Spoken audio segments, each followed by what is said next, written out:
যে আপনারা তো বিক্রি করেন নিরামিষ খাবার, সেটিকে আপনারা প্রসাদ কেন বলছেন? খুব সুন্দর একটি প্রশ্ন, যাতে সবার এইরকম প্রশ্ন থেকে থাকে। তো আমরা যেহেতু ভক্তি জীবনে আছি এবং ভগবানের সেবা প্রতিদিনই আমরা করি, তো আমাদের এখানে যা কিছু রন্ধন হয় সব ভগবানের উদ্দেশ্যেই হয় এবং সেটি আমরা ভগবানকে ভোগ নিবেদন করি। নিবেদন করে তাই আমরা ভক্তদের সার্ভিস করি প্রসাদ হিসাবে।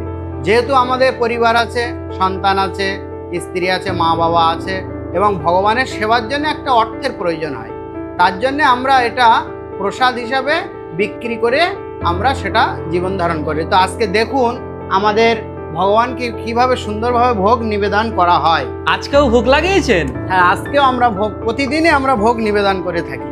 মানে যা কিছু বিক্রি হয় আগে ভগবানকে অর্পণ করা হয়। জয় জগন্নাথ। কি কি দেওয়া হয়েছে আজকে এটা হচ্ছে জগন্নাথকে? বিষ্ণুভোগ।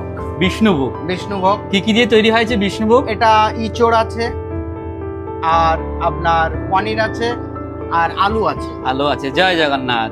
আর এটা আলুর দম, আর এটা হচ্ছে আপনার পনির গ্রেভি। পনির গ্রেভি। তো আশা করছি সমস্ত ভক্তরা যারা জানতে চান আমরা দোকানের খাবারকে কেন প্রসাদ বলে বিক্রি করি, সেটির উত্তর তারা পেয়েছেন, তাই তো প্রভু? হ্যাঁ, হরে কৃষ্ণ। নিশ্চয় আমি তাদেরকে বোঝাতে পেরেছি যে আমাদের এই ভোগ ভগবানকে নিবেদন করা হয়। আমাদের জগন্নাথ বলদেব সুভদ্রা মহারানী আছেন, নরসিংহদেব, রাধা মাধব ও গুরু পরম্পরা। তো এইভাবে আমরা ভোগটা নিবেদন করে ভক্তদেরকে সার্ভিস করি।